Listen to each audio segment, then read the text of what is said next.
Dudes, vlog number 16, and today it's around noon, so I do consulting work in the morning, and then around noon I help the team out usually, and then in the evenings we go out and do deployments and stuff. But just taking you guys through a day in a life. Today's a Monday. We brought back about 30 machines that we need to fix, and that's what I'm doing through right now, going through pushing out updates to these machines. So this is a firmware upgrade for in this particular machine. As an example, we're pushing the S19J Pro Bigglebone 1.2.1 release candidate 3. That's what RC means, release candidates. And right now it's connecting to it and then deploying that. So that will run an also minor OS on that, and then we'll configure that machine to operate. It's a 104, and we'll have it probably run about 115 with the weather that we have right now in this area, around 30 degrees in the evenings, 20 degrees in the evenings, and then up to about 50s midday. This 104 will operate very well at 115 terahash in that kind of setting. But when we bring them back, essentially we go through a cleaning exercise, we check all the fans, all those sorts of things, and then get them up to date and deployed. So about 30 machines that Brian will be working on today. I'm kind of helping him get a few of them updated in between the consulting work that I work with and do. And then we'll get these out for deployment tomorrow. And just bring you guys kind of through that kind of setup here. So we keep track of all of our, miners that are repaired, asset tags, when they've been redeployed, essentially when we receive them in, estimation of how long it's going to take to get us fixed, date that they got fixed, and essentially deployment date. And then as we're going through with this right now, as you can see, we have essentially, minor repairs here, and then we have container repairs, and then any kind of OS and monitoring issues, security, those sorts of things. And if we have open and updated stuff, if things been redeployed or fixed. You can see here we were working through some VLAN issues here over in April and May. We added cameras, that kind of stuff. So we keep track of all this. This is Monday.com. It allows us to kind of keep track of all the different sites, along with other stuff that we do around our operation in general. And it's, it gives you a level of fidelity that you can grow into. So like in this particular case here, let me kind of jumping around on you guys, but like this one that we just fixed, it had a bad fan, Brian replaced it, now it's ready for production.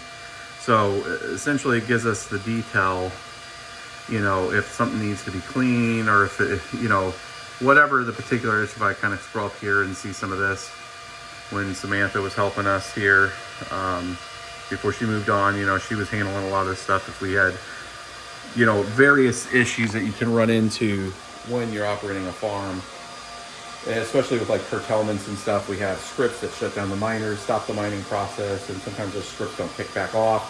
They work, but then like if the miner will stay in a sleep modes, and then it shows a fault, you got to go out there and either pick it up, or you got to unplug, restart the machine, and then it'll take the command. Sometimes you have stuff like that we have to fix, but most of it's just break fix normal stuff that you'd have in any operation.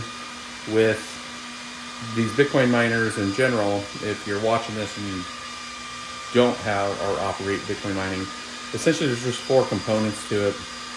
You have hash boards, 3 of them if you're talking about a Bitmain machine. You have a control board, 4 fans, and a power supply. So it's one of those components typically, and what we usually find is, as these machines being in containers, they will get caked up with like material over time. Even though the filters hold out a lot of the dirt, it does get, and it'll sometimes mess up sensors, and you have to clean them off. Sometimes it's as easy as just cleaning them, and then most of the time it's usually fans, a fan going out in a unit, and you have to replace a fan. The latest firmwares will provide you the ability to, especially in colder climates, to park one of those fans and still operate the unit. The Bitmains, this is kind of the advantage, I think, of the Bitmains, is that you could have 3 fans in a Bitmain running in a cool environment, and it'll work perfectly fine. You'll be able to hash normally. It won't run it too hot. 2 fans down, that's kind of pushing it. It has to be super cold climate to do that, and then the other 2 fans are really working hard, but you can still have the machine hashing.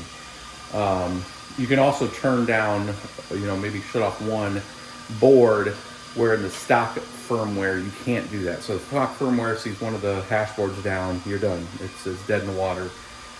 With the custom firmwares, you can power off one of those hash boards, run on 2 hash boards until you can get out to the site. Because sometimes you just don't have, like, the moment a machine goes down, you're like, oh, I'm dead in the water. Well, it's like, well, no, I could run 2 hash boards of 3, and let's say 104 terahash unit now is running at 66 terahash while you're getting through that kind of issue. And then you can go out there, service the unit, come out, pull the hash board, do whatever fixing you need to do. So that's essentially day in the life during the days of what we're doing.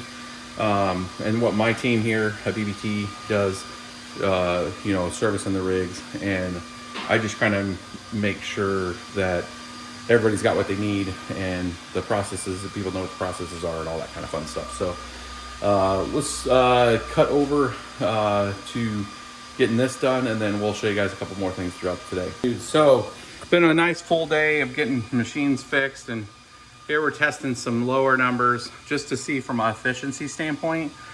This is showing 2380 at roughly about 80 terahash.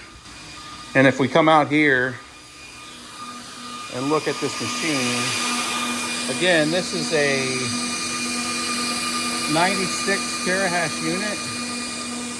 We just changed out the control board and the PSU on this one. And here's the meter on it. 2450.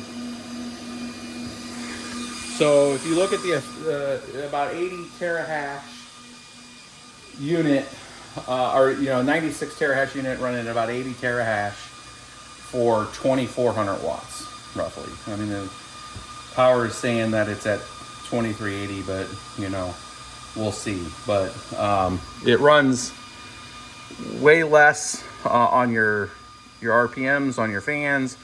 The board is super cool. You can see the settings that are running on it right now. If I go into, let's go ahead and unlock it and go into our mining performance. We go into performance here. You can see the setting that it's set in there is saying that it's 1850 watts. It is auto tuning still. So it's saying that we can achieve sub 2000 watts after it's done auto tuning.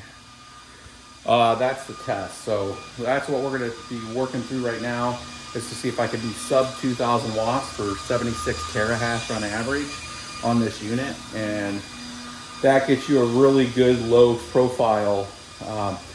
Honestly, it'll probably end up at about 2200 watts, but we'll let it auto tune and do its thing. But again, full day for the team doing repairs in preparation for our other purchase that we're about to do with the North Carolina site. But trying to get this current site here fully up and running with the rest of the spots that we have available on our 5 megawatt site, and that's it. So more to come, obviously, with the new build, but I wanted to bring you guys some just day in the life of like troubleshooting and fixing stuff and settings and firmwares and all that fun stuff. Catch you guys on the next one.